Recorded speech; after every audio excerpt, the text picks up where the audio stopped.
Hola, buenas tardes, ingeniera. Mi nombre es Erika Vázquez.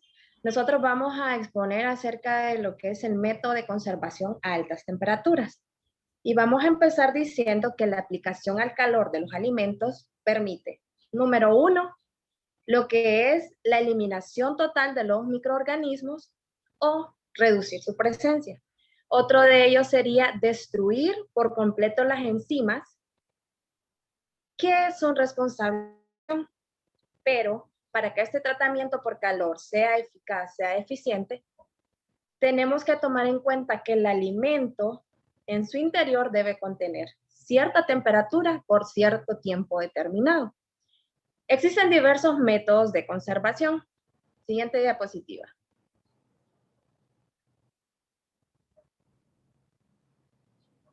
Siguiente diapositiva.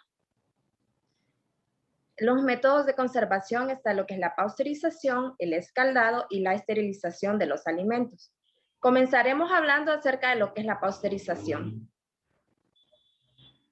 La pasteurización se trata de un tratamiento por calor relativamente suave, se aplica a temperaturas inferiores a 100 grados desde un tiempo determinado. Vamos a decir que el nombre pasteurización se debe al científico Louis Pasteur. Louis Pasteur mejoró la calidad de vida al hacer posible que productos alimenticios básicos como es la leche, estos se pudieran transportar a largas distancias sin ser afectados por su descomposición. Entonces, la pasteurización, la temperatura, esta requiere por debajo del punto de ebullición, ya que las temperaturas por encima del punto de ebullición afectan irreversiblemente las características, tanto físicas como químicas del producto alimenticio. Un ejemplo claro es el de la leche, que se estará hablando más adelante. Entonces, la pasteurización requiere o es bajo en tratamiento térmico. Las temperaturas que necesitan son de 61.7 por 30 minutos o de 71.5 por 15 minutos. El objetivo principal de la pasteurización no es eliminar por completo los agentes o los microorganismos patógenos, sino disminuir sensiblemente la población, y esto para que no causen intoxicaciones alimentarias, siempre y cuando el producto pasteurizado esté bien refrigerado. Decimos entonces que tras la operación de la pasteurización, los productos se enfrían rápidamente y estos se sellan herméticamente, todo por seguridad alimentaria. Siguiente diapositiva.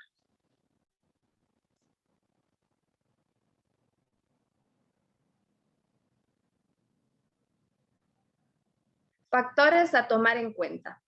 Está la duración, la eficiencia y la contaminación. En el caso de la duración, dice que los alimentos pasteurizados tienen una conservación corta. Y esto, vamos a poner como ejemplo la leche. Si la leche la metemos a un refrigerador, puede durar una o más semanas sin que adquiera un sabor perceptible, pero si la dejamos a temperatura ambiente, esta en 1 o 2 días se descompondrá. La eficiencia en la destrucción de organismos varía de acuerdo al número y tipo de bacterias presentes ante la pasteurización. La contaminación, en el caso de la leche, cuando es recibida de gran número de granjas, es difícil salvaguardarla de contaminantes indeseables. Y esto se debe a lo que es, los granjeros o enfermedades que se presentan lentamente. Porque con solo un recipiente que nosotros tengamos o que este contenga bacterias, será más que suficiente para contaminar el resto de nuestro producto, como lo estamos hablando, que es el caso de la leche. Entonces, si no se pasteuriza, lo que va a suceder es que va a causar enfermedades o, lo más temible, lo que es la muerte. Los dejo con mi compañero David. Hola, mi nombre es Luis Corrales y yo les voy a seguir hablando sobre la pasteurización enfocada a la leche y sobre los tipos de pasteurización que existen. Bueno, los productos pasteurizados, como vamos a hablar de la leche, pueden tener muchos organismos vivientes. Sin embargo, los tratamientos térmicos de la pasteurización son escogidos cuidadosamente con fin de destruir todos los organismos patógenos que puedan encontrarse en el alimento. Muchas veces la pasteurización se combina con otros métodos de conservación y los alimentos pasteurizados generalmente deben estar en un lugar refrigerado. También reduce el número de bacterias, prolonga el valor comercial y destruye e inactiva una gran cantidad de enzimas que dañan la leche. Bueno, la leche cruda tiende a desaparecer del mercado de la leche en los países con alto grado de evolución social e industrial. Sin embargo, en muchos países y fuera de las grandes poblaciones, una gran parte de la población se mantiene fiel a la leche cruda. Esta persistencia plantea problemas en cuanto al control de calidad y a la educación del consumidor. La pasteurización de la leche, aparte de que reduce el número bacterial, prolonga su valor comercial. Esto nos lleva a los distintos métodos de pasteurización que existen. Siguiente diapositiva, por favor.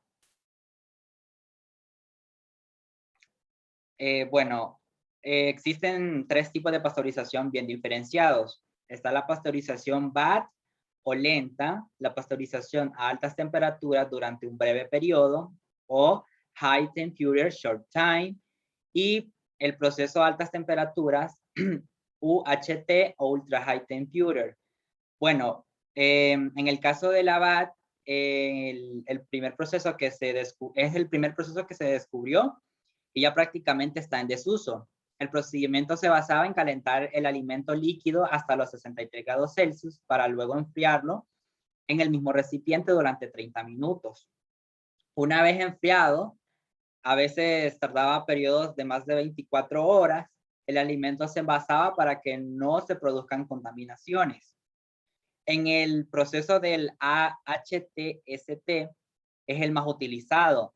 El líquido se calienta a una temperatura entre los 71 y 89 grados Celsius durante 15 segundos. Esta tipología permite trabajar con grandes volúmenes. Es muy rápido y preciso y de poco equipamiento, por lo que es el más extendido a nivel industrial.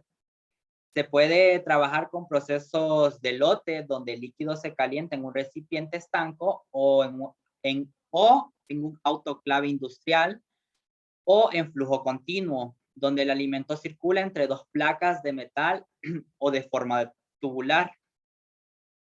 Por último, tenemos el UHT, y también conocido como la ultrapasteurización. Es un proceso de flujo continuo donde el líquido se somete a 150 grados Celsius durante 2 segundos y se enfría después a temperatura ambiente. Este rápido calentamiento produce una degradación mínima en el alimento. Y ahora las dejo con mi compañera Jocelyn, que va a continuar con la exposición. Muchas gracias. Buenas tardes, yo voy a continuar hablando sobre los factores que afectan la pasteurización. Tenemos tres factores, que es el pH, los organismos y la capacidad calorífica. Bueno, el pH. Sabemos que no todos los alimentos responden igual al tratamiento de pasteurización. Algunos factores pueden afectar de manera positiva o negativa a la eficacia del proceso. El más representativo es la acidez del alimento, que determina la supervivencia del patógeno. En la pasteurización es recomendable trabajar con pH bajo. Un alimento con un pH por debajo del 4.5, las bacterias no pueden crecer. De ahí que el tratamiento es más suave y las características organolépticas del alimento no se ven tan afectadas. Sin embargo, en un alimento que tiene un pH alto, entonces el tratamiento se hace a temperaturas más altas, como en el caso de la leche, las verduras, la carne y el pescado. Otro factor son los organismos más resistentes y difíciles de controlar, como en el caso de la Bacillus cereus, que es una bacteria que tiene la capacidad de sobrevivir a bajas temperaturas. Esta resistencia se debe al pH y a la actividad de agua presente en el alimento. Una vez controlando estos dos parámetros, entonces estaríamos controlando la resistencia de la bacteria. Luego está la capacidad calorífica, que es otro factor que interviene en el rendimiento de la pasteurización. Aquellos alimentos que necesitan de más energía para aumentar su temperatura necesitan un proceso más severo que aquellos que aumentan su temperatura rápidamente. Siguiente presentación. Bueno, luego tenemos el escaldado. El escaldado es un tratamiento de calor suave que consiste en sumergir el alimento en ebullición a 100 grados Celsius durante un tiempo corto, por aproximadamente de 1 a 3 minutos, dependiendo de la naturaleza y el tamaño del producto concerniente. El escaldado en sí no es un método de conservación, solamente se realiza como parte de la preelaboración de las verduras y hortalizas previas a un tratamiento de conservación que puede ser por congelación, enlatado o deshidratación. Y esto permite destruir o inactivar las enzimas que pueden deteriorar la calidad del alimento durante su almacenamiento y reducir el número de microorganismos contaminantes de su superficie y disminuyendo la pérdida de líquidos. Sin embargo, el escaldado es una de las operaciones que demanda un mayor suministro de energía y agua, produciendo un mayor volumen de efluentes y un mayor costo e impacto ambiental. Además, la aplicación de este tratamiento sin un adecuado control puede ocasionar problemas relacionados con la calidad sensorial, como el color, sabor, textura y la calidad nutritiva del alimento. Lo dejo con mi compañera Esther, que seguirá hablando del tema.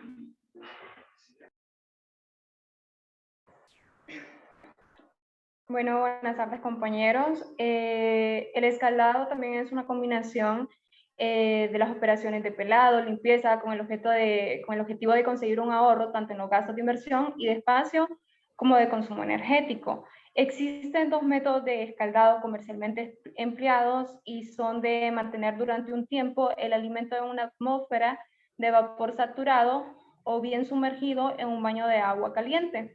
Como son sencillos y baratos. También existen métodos domésticos e industriales para tratar los alimentos con el escaldado.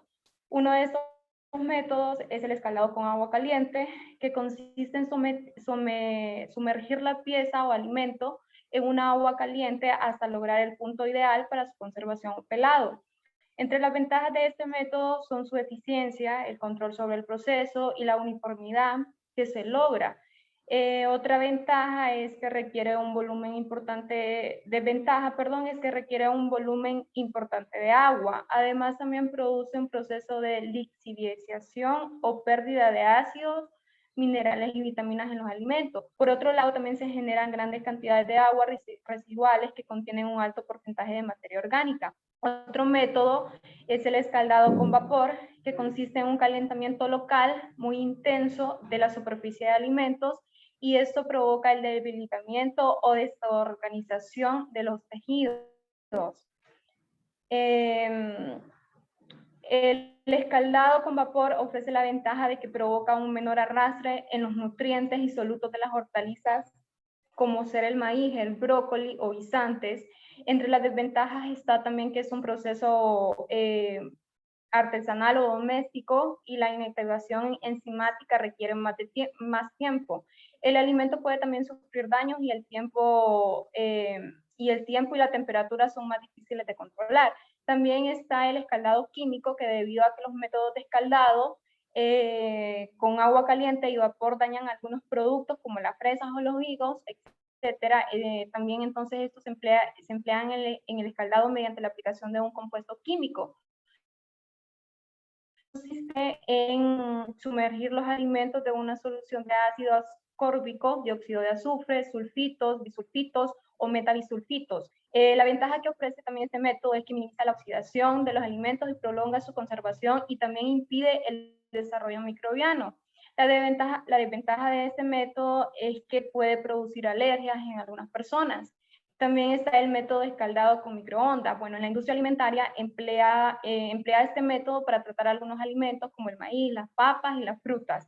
hasta ahora pues se desconozcan que existan aplicaciones comerciales de este método. También sus efectos son fáciles de igualar a diferencia del escaldado con agua caliente y con vapor. Y se considera una tecnología limpia también para el procesamiento de alimentos como las acelgas, alcachofas o cardos.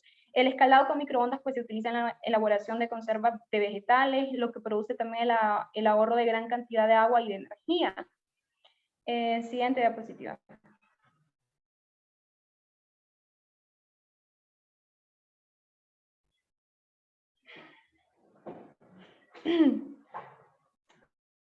En los efectos del escaldado en los alimentos, una de las principales funciones del escaldado es la inactivación enzimática, pero esa no es la única función. También se registran algunos efectos en los alimentos como la eliminación de los patógenos superficiales, el producto se suaviza, también se lleva a cabo una limpieza del alimento, aquí también se eliminan el polvo y los gases superficiales y el alimento pues adquiere una nueva tonalidad. También mejora la textura. Esto cobra mayor relevancia en aquellos alimentos que tras el escaldado van a ser sometidos a deshidratación, y ya que los escaldados también se evitan que se rompa. Cabe destacar pues la pérdida nutricional debido a la eliminación de compuestos hidrosolubles. Con compuestos hidrosolubles pues me refiero a aquellos nutrientes hidrosolubles como las vitaminas, y se mantiene también el peso del producto. Bueno, para proteger la clorofila en los alimentos vegetales y poderla fijar, es posible también añadir el agua al escaldado, aproximadamente a 0,125% de carbonato sódico y un óxido de calcio. También por otra parte suelen utilizarse diversas almohadas diluidas para evitar el perdimiento enzimático, sobre todo en las manzanas y las patatas cortadas. Por mi parte eso es todo, lo dejo con mi compañera María. Buenas tardes, ahora vamos a empezar hablando sobre la esterilización. La esterilización consiste en aplicar temperaturas de 125 a 127 grados Celsius durante unos 20 minutos. Este proceso hace que se mejore la calidad del producto o del alimento, tanto como que alargue su vida de anaquel. También este proceso repercute en el valor nutricional del producto y puede afectar a su sabor, puede afectar el color, y puede afectar la textura. Los alimentos esterilizados prolongan bastante su vida útil o su vida de anaquel, como lo dije anteriormente, hasta 3 meses, sin que ello necesite refrigeración. La siguiente, por favor.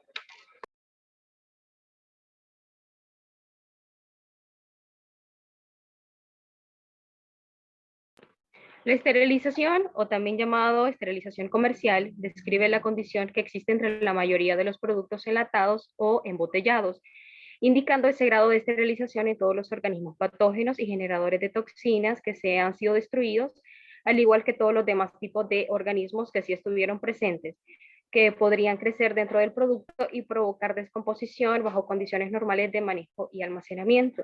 También se podría decir que la esterilización comercial es una técnica de conservación de alimentos envasados herméticamente en un recipiente y sometidos a altas temperaturas durante un determinado tiempo, dependiendo del alimento, que lo utilizan para destruir casi completamente los microorganismos.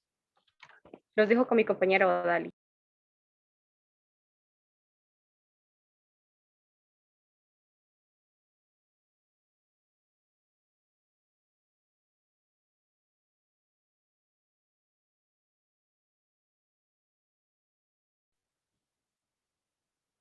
Bueno, como todos sabemos, la esterilización es una técnica de conservación por calor a altas temperaturas durante un tiempo determinado, que esto es someter a productos para así poder descartar microorganismos que pueden habitar en ellos y así evitar que patógenos desarrollen una enfermedad que puede causar la vida del consumidor o la salud del consumidor.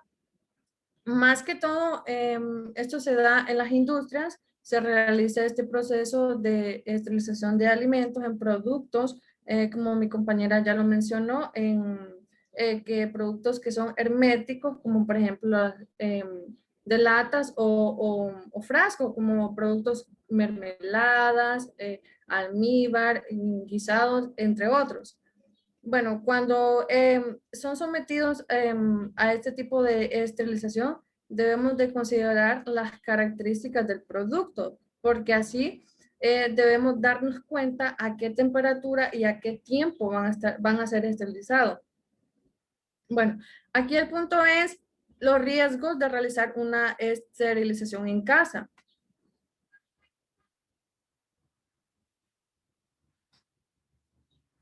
El primero es que difícilmente podemos alcanzar las temperaturas adecuadas.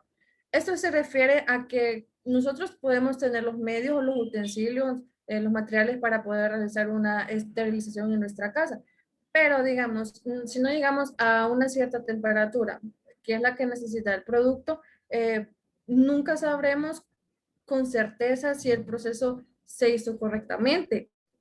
Quizás en un descuido podemos omitir un paso, entonces al final no se va a hacer el proceso adecuado. El otro punto es el riesgo de no llegar a dicha temperatura. ¿A qué se refiere con esto? Que podemos sufrir efectos como microorganismos como el Clostridium, que es un microorganismo que se caracteriza por por tener una resistencia a altas temperaturas y vivir en anaerobiosis. Esto quiere decir que puede permanecer en el interior de una conserva sin necesidad de oxígeno.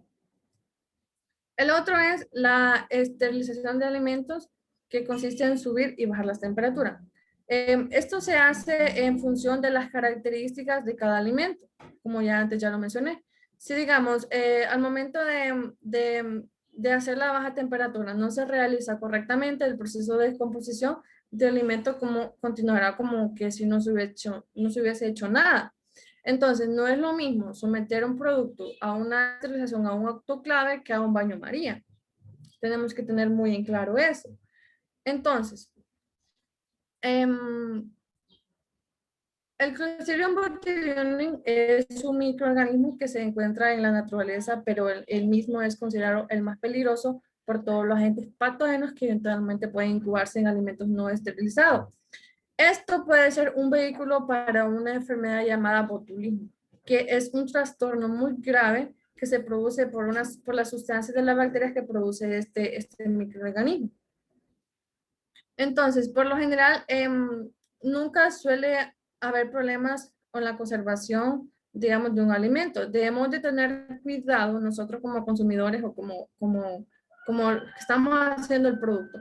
Si abrimos un frasco y descubrimos que una conserva huele mal o que las propiedades organolépticas están en una descomposición, nosotros no, o sea, no está en un acto para consumir. Entonces, considero que la esterilización en los alimentos es un proceso necesario para mejorar así la calidad de los alimentos y también de los consumidores. Sin embargo, no es recomendable realizar este tipo de esterilización en nuestra casa con solo el hecho de no llegar a altas temperaturas que se precisan, o de conocer o de no hacer un debido proceso de esterilización que necesita cada alimento y que puede tener consecuencias. Entonces, en este caso, nosotros no solo debemos de pensar en nuestro beneficio, que si hacemos un producto y lo esterilizamos en nuestra casa, solo estamos pensando en nosotros y no en el daño que le podemos causar al consumidor, porque nosotros como conocedores sabemos que pueden existir muchos microorganismos que pueden afectar la salud de esas personas. Entonces, esto ha sido nuestra exposición, nuestro tema de exposición. Espero que nos puedan entender y que hayamos sido precisos. Gracias.